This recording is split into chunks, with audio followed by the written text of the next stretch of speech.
palavra de Deus diz que Agar, a serva de Sara, em Gênesis, no capítulo 16, no versículo 13, a Bíblia diz que ela dá um nome para se referir a Deus. O texto diz assim: então Agar deu ao Senhor, que havia falado com ela, o nome de Tu és o Deus que vê. Outras traduções dizem o Deus que tudo vê. No original hebraico, El Roi, porque ela dizia: nesse lugar eu olhei para aquele que me vê. O interessante não é ela dar um nome específico para se referir a Deus. O interessante é a Bíblia registrar esse nome, porque a classificação, que na verdade é uma constatação, o adjetivo que ela dá ao Deus que me vê, a constatação que ela faz, né, a forma como ela tenta classificar isso na forma de um adjetivo e de um nome para Deus, o Deus que me vê, é de fato um dos aspectos com os quais Deus quer que eu e você possamos nos identificar e ter o tempo todo o entendimento e a lembrança. Deus nos vê. Quando eu era garoto, eu me lembro de uma música que cantavam muito nas escolas, né, bíblicas que nós tínhamos e participávamos, chamado EBD, um programa Escola Bíblica de Férias. Se cantava do ministério infantil, dizia assim: cada passo que dás, pela senda onde vais, há um Deus que te vê. Aí vinha o refrão: Deus te vê, Deus te vê, Deus te vê. Pensa numa música que martelava na nossa cabeça. Todo momento que a gente estava para aprontar alguma coisa sem os pais ver, Deus te vê, Deus te vê. E não bastasse isso, eu lembro de uma ocasião que recebemos uma visita de uma missionária que trabalhava com uma tribo, né, indígena no Amazonas. E ela nos ensinou a cantar essa música em Tupi-Guarani. O pior, hoje, praticamente 40 anos depois, eu ainda lembro a música. Moirirâmire pirô, coinerá piropi, aique Deus omar. Eles não traduziram Deus. Deus omar, Deus omar. Então, dependendo da gravidade, a lembrança vinha em português ou vinha no formato bilíngue. Quando era mais sério, Deus omar, aí assustava até mais. Se você perceber, há muitas declarações bíblicas a respeito disso. Jó, capítulo 34, verso 21, diz: os olhos de Deus estão sobre todos os caminhos do homem e veem todos os seus passos. Observe a frase: todos os caminhos, em todos eles que você escolhe, todos os passos.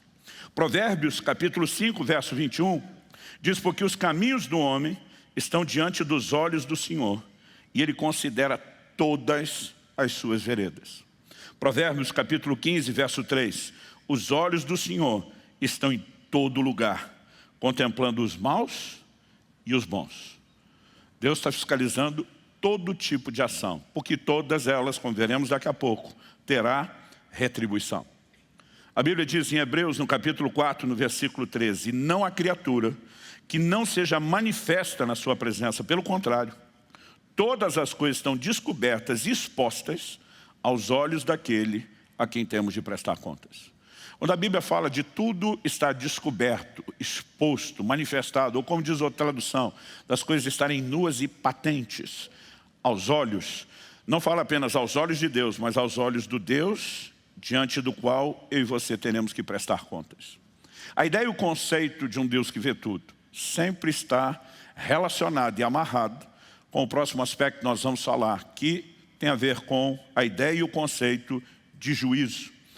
O próprio Senhor Jesus, se dirigindo à igreja de Tiatira, uma das 7 igrejas da Ásia, a quem cartas foram endereçadas no Apocalipse, Ele se apresenta como aquele que tem os olhos como chama de fogo e os pés semelhantes ao bronze polido. Eu quero ler esse texto, que é a maior parte da epístola, né, da carta dirigida a essa igreja. Apocalipse 2, de 18 a 23, diz assim: ao anjo da igreja em Tiatira escreva: essas coisas diz o Filho de Deus.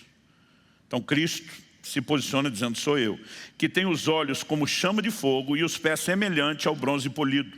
Conheço as obras que você realiza, o seu amor, a sua fé, o seu serviço, a sua perseverança e as suas últimas obras mais numerosas do que as primeiras. Porque quando a Bíblia fala de Deus olhando, já enfatizamos isso, Ele está vendo tudo, o que fazemos de bom, mas também o que fazemos de ruim. Então primeiro Ele destaca aquilo que de bom estava sendo visto, mas Ele diz assim: tenho porém contra você o fato de você tolerar que essa mulher Jezabel, que se declara profetisa, não somente ensine, mas ainda seduza os meus servos a praticar a prostituição e a comer coisas sacrificadas aos ídolos. Dei-lhe tempo para que se arrependesse, porém ela não quer se arrepender da sua imoralidade. Eis que eu farei com que fique acamada, trarei grande tribulação aos que com ela adulteram, caso não se arrependam das obras que ela incita. Matarei os seus filhos, e todas as igrejas saberão que eu sou aquele que sonda mentes e corações, e retribuirei a cada um de vocês segundo as suas obras. Na verdade, se você perceber, há um jogo de palavras na maioria dessas cartas às igrejas, com a forma como Jesus se identifica no início e a aplicação final que ele faz. Então no início diz, eu sou aquele que tem os olhos como chama de fogo. E no final ele diz, todas as igrejas saberão que eu sou aquele que sonda mentes e coração. Tem os olhos que tudo vê, que a tudo perscruta.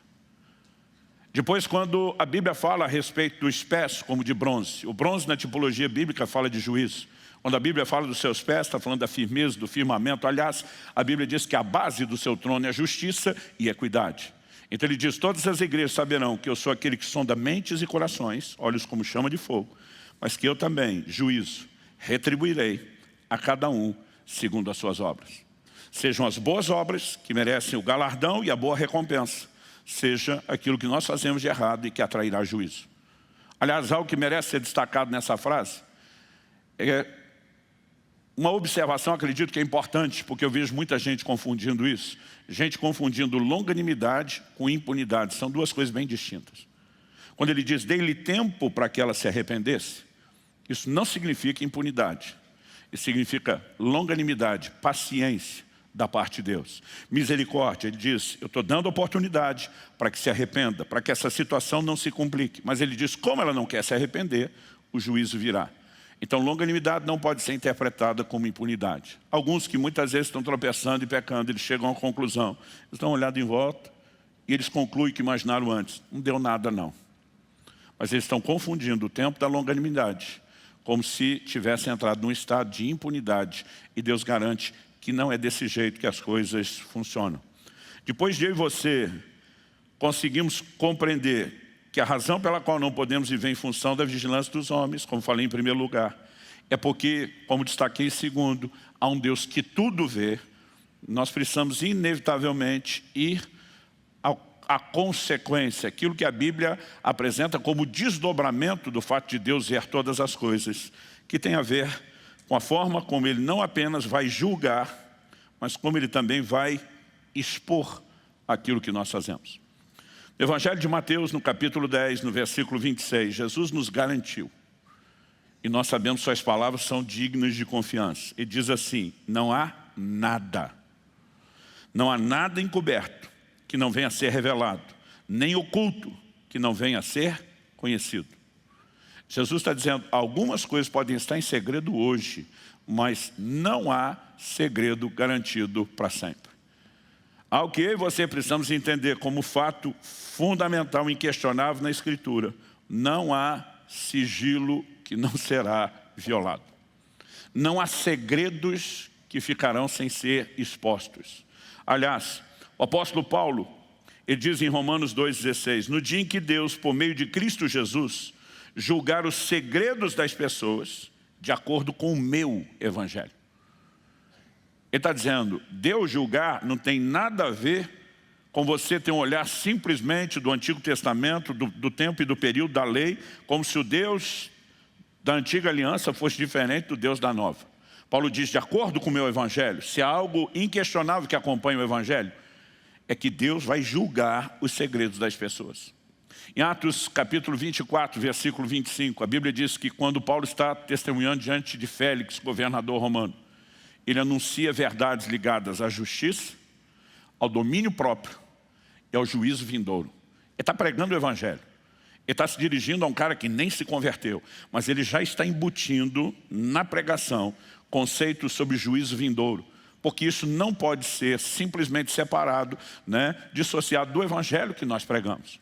O livro de Hebreus diz lá no capítulo 6, ele fala sobre os princípios elementares da doutrina de Cristo. Rudimentos, são fundamentos, alicerces.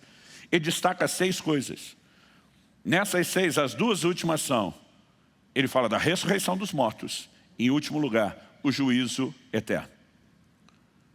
No mesmo livro de Hebreus, o autor diz no capítulo 9, o verso 27, aos homens está ordenado morrer uma só vez, vindo depois disso o juízo.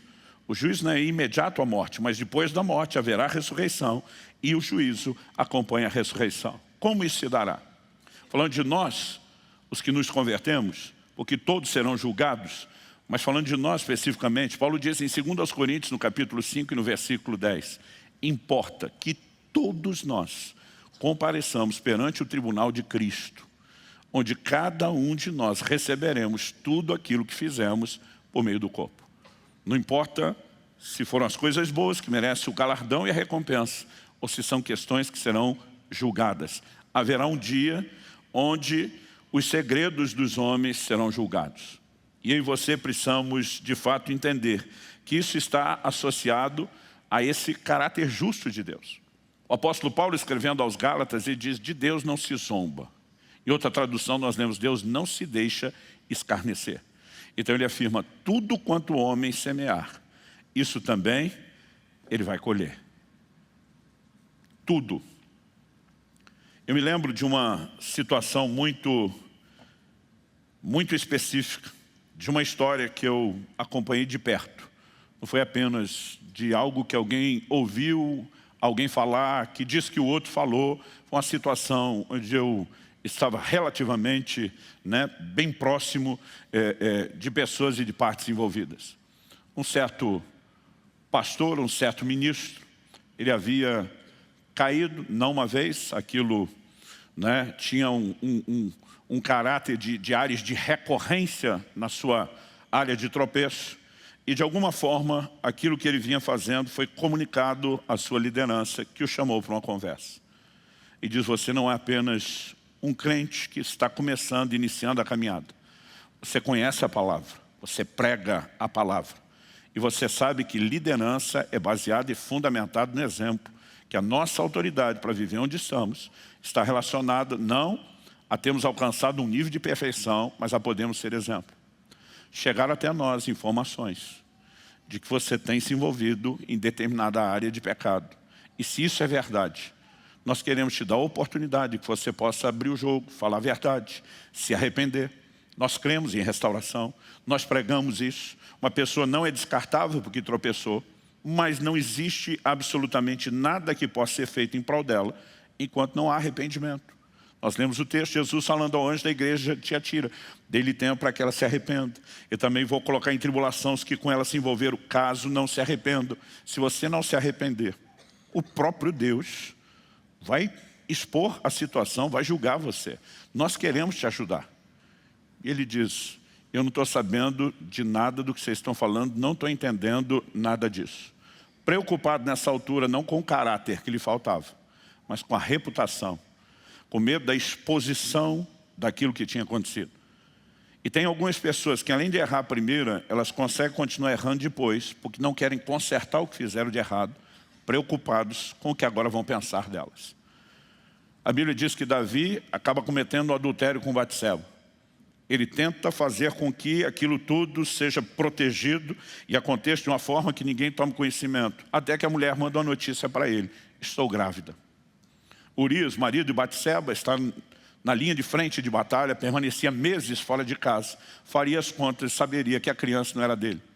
Davi, para acobertar o que fez, em vez de ser exposto, traz Urias como desculpa de que quer relatório da guerra, do campo de batalha. Manda Urias para casa. Urias, num estranho código de ética para a nossa cultura ocidental, diz, eu não tenho direito, enquanto meus amigos estão no campo de batalha, distante das suas casas, de dormir no meu leito, de poder desfrutar sequer da intimidade da minha esposa. E a Bíblia diz que ele dorme no chão do lado de fora. Davi diz, não é possível, o plano falhou. Embebeda o homem. E mesmo bêbado, ele mantém seus escrúpulos, seus valores. E Davi, simplesmente, sem que perceba, vai escalando e progredindo o problema. Agora Davi faz com que Urias volte para o campo de batalha carregando uma carta. Ele sabe que o homem é tão fiel a ele que não vai nem ler a sentença de morte que ele próprio carrega. E a ordem ele mesmo entrega a Joabe, que dizia, coloque ele na linha de frente para que morra. Aquilo que começa com adultério, termina com homicídio. Porque o homem que não zelou primeiro pelo caráter, agora estava preocupado com a reputação. Há muitas pessoas que, além de já ter errado a primeira vez, seguem errando, tentando acobertar. O interessante é que às vezes essas pessoas ainda querem culpar outras.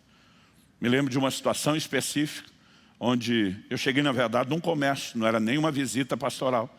E a hora que eu botei o pé naquele comércio, Deus me deu uma visão. Eu vi uma aliança dessas, dos anéis de casamento que usamos no dedo partido. Quando eu vi aquilo, eu entendi na hora que Deus estava me mostrando. Alguém aqui quebrou a aliança. Por estatística e amostragem, fui primeiro no marido. E a hora que eu comecei a conversar com ele, ele falou, pastor, desde que eu fui cheio do Espírito Santo, penso numa área que não tive mais problema. O Espírito Santo me disse, não é ele. Conversei com ele um tempo e daqui a pouco falei, sua esposa está aqui. Ele falou, tá. Falei, eu poderia trocar uma palavra com ela? Ele falou, claro. E de repente, quando ele saiu e ela chegou, eu falei, querido, deixa eu ser bem direto com você. Quando eu coloquei o pé aqui hoje, Deus me deu essa visão. Foi primeiro em cima do seu marido, imaginando que pudesse ser ele, e o Espírito Santo me garantiu que não foi ele. Eu quero só que você me olhe nos olhos e diga o que aconteceu. A mulher começa a chorar e diz, pastor do céu, foi uma vez só. Falei, querida, a questão não é a quantidade de vezes, a aliança foi quebrada. Eu falei, Deus não me mandou aqui para te anunciar uma palavra de juízo, como foi liberado sobre Ananias e Safira. Ele me mandou aqui para trazer restauração. Mas para que a restauração aconteça, tem que haver arrependimento, tem que haver reconhecimento do fato, tem que haver conserto. Então a pergunta a ser feita para você agora é, quem vai contar para ele? Você ou eu? Ela me olha e diz, o senhor vai destruir meu casamento. Falei, você está maluca? Você destruiu o seu casamento quando fez isso. Eu vim aqui para ajudar. E eu falei, você precisa tomar uma decisão. Porque as pessoas que muitas vezes não se preocuparam com o caráter, agora querem zelar pela reputação. E de repente ainda, se alguém entrar na história para ajudar, pode ser que ele seja o inimigo que vai destruir a vida dela. Quando eu olho para declarações como essa na palavra de Deus, eu percebo que nos falta entendimento de verdades. Eu falei, querida, tem muita gente pecando e não recebendo uma expressão do amor e da misericórdia de Deus como você está. Eu vou te dar um dia para pensar e orar a respeito. E se você não falar com ele, quem vai falar sou eu. A hora que eu fui virar as costas, ela disse, fica. Eu vou falar, mas o senhor vai estar junto.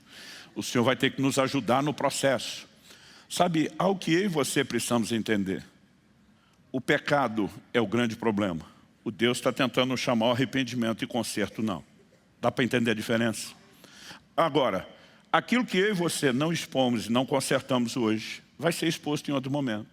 No livro de Naum, e sim, há um livro na Bíblia chamado Naum, livro do profeta Naum, capítulo 3, no versículo 5. Deus diz assim, eis que eu estou contra você, diz o Senhor dos Exércitos. Levantarei as abas da sua saia sobre o seu rosto, mostrarei às nações a sua nudez e aos reinos as suas vergonhas. Eu lembro de ter lido esse versículo, eu era ainda adolescente. E talvez a preocupação na cabeça de um adolescente, com a sua privacidade, com a sua intimidade, seja ainda maior do que a dos demais, nessa época, na fase da vida. E eu ficava pensando, Deus está ameaçando fazer isso. Erguer a saia sobre o rosto, expor a nudez e a vergonha. Agora, o que eu e você precisamos entender quando falamos do Evangelho é que não há nada encoberto, que não será exposto ou conhecido. Paulo fala do dia em que Deus vai julgar os segredos dos homens. A Bíblia fala que, por ocasião do julgamento diante de Deus, os livros serão abertos. Particularmente, já comentei isso aqui outras vezes, eu me questiono se o sistema de registro no céu é literalmente por meio de livros. Eu particularmente acredito que Deus usou uma forma de linguagem que as pessoas daquela época entendiam, quando os únicos tipos de registros eram feitos através da escrita. Eu vou voltar para terminar a história daquele pastor a quem foi oferecida uma oportunidade. A partir do momento que ele passou a negar, zelando pela reputação e não pelo caráter, que já estava comprometido há um tempo. Os líderes disseram para ele, se você não admite isso, e é uma oportunidade que nós estamos te dando de falar a verdade, nós vamos ser obrigados a trazer testemunho em relação àquilo que você tem feito. E nessa hora estufou o peito e disse, pois pode trazer qualquer falsa testemunha para essa cariação. Eu quero que ela olhe na minha cara e diga alguma coisa. Alguém se levantou da sala e introduziu pela porta não a pessoa. Era um móvel, era um rack, desses fácil de se locomover. Em cima dele tinha uma televisão, daquelas antigas de tubo. Embaixo da televisão, um videocassete. Uma fita foi colocada. E aquele cara nem sonhava que uma das suas muitas práticas tinha sido filmada e documentada do início ao fim. Aquilo já estava em posse das pessoas, estavam chamando ele a uma oportunidade de arrependimento, de confissão. Mas ele está batendo o pé, porque ele acredita que ele cobriu todos os ângulos, que ele ia manter aquilo em segredo. Eu fico tentando imaginar, se ainda restasse um pingo de decência dentro de qualquer tipo de pessoa, qual seria a sensação de assistir aquele filme.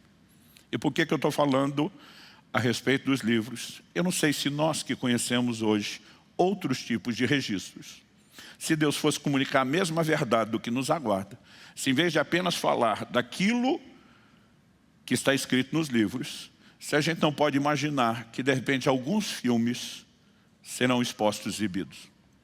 Um dia desses minha filha perguntou: pai, vai ser exibido numa tela pessoal, no privado ou em público? Eu falei: faz muita diferença. Ela falou: para alguns vai fazer muita diferença, né? De qualquer forma, a Bíblia diz que os segredos serão expostos. Muitas vezes a gente olha para alguns desenhos da própria Escritura e eu honestamente não sei te explicar. Porque Ananias e Safira, aquele casal, é exposto e julgado, enquanto outros que cometeram determinados pecados, aquilo parece não ter sido exposto, pelo menos não no nível público. Mas o que a Bíblia diz em primeira carta de Paulo a Timóteo, no capítulo 5, nos versículos 24 e 25, é que existe juízo imediato, existe juízo não imediato, mas sempre haverá juízo. Paulo escreve e diz assim: os pecados de alguns são notórios, mesmo antes do juízo, mas os de outros só se manifestam mais tarde. Alguns vão ser expostos antes, outros serão expostos depois. E diz: do mesmo modo, também as boas obras se evidenciam, elas aparecem, e aquelas que não são manifestas não poderão ficar escondidas. Deus vai trazer à tona. Por quê? Ele vai trazer recompensas boas e positivas também. Então, quando falamos daquilo que é bom, a Bíblia está cheia de exemplos. Mardoqueu, o tio de Esther, descobre uma conspiração para tirar a vida do rei, que era o imperador que governava o mundo dos seus dias. Ele, para não ser cúmplice daquele erro que ele toma conhecimento, ele alerta ao palácio, a conspiração foi desbaratada, a vida do rei foi preservada, ninguém sequer lhe agradeceu. O que eu e você precisamos entender é que, independente das pessoas reconhecerem o que fazemos ou não, como dizia mamãe, Deus está vendo. E para mim e para você isso é que importa. Se isso não se tornar manifesto agora, será reconhecido um dia, porque Deus é o justo juiz. Quem está entendendo, diga amém. Mas há momentos onde Deus diz: mas não quero deixar escondido só até o dia do juízo. Ele olha para Mardoqueu e diz: vou guardar o seu crédito por um tempo, até que você precise mais. Um dia antes da nação de Israel ter a sua existência ameaçada por causa de um decreto que permitiria, o extermínio, o genocídio de uma linhagem, o rei não consegue dormir, perde o sono. E acredite, a divina providência está por trás disso.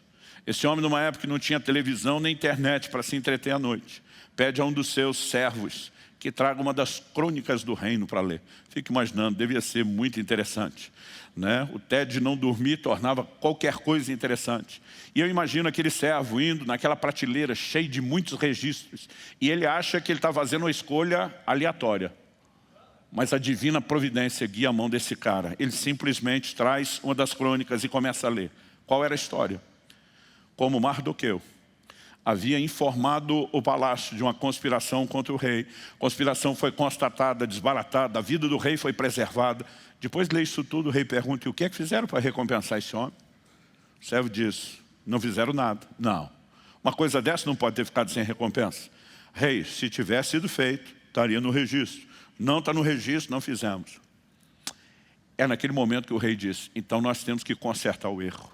E Deus guarda o crédito para a hora certa. Ele tem razões pelas quais algumas vezes o bem que fazemos é exposto antes ou só depois. E ele também tem as suas razões pelas quais o mal que fazemos é exposto antes ou será só depois. Mas algo que não pode ser negado quando falamos da verdade do Evangelho é que um dia Deus há de julgar os segredos dos homens. Aonde isso deveria nos levar? A um tipo de atitude diferente, Moisés. Em vez só de olhar para um lado, olhar para o outro, ou como diz a versão que eu li, para todos os lados, Moisés devia ter olhado para cima. E devia ter lembrado: Deus está vendo. Se você tivesse a mais absoluta certeza e convicção de que ao fazer algo nunca ninguém jamais saberia, você sentiria tentado a cruzar alguma linha, algum limite. Se você em algum momento acreditar nisso, é porque você de fato ainda não entendeu a perspectiva de caráter, não no ditado popular, o que você é quando ninguém está olhando, mas o que você é quando sabe que Deus está vendo, mesmo quando ninguém esteja.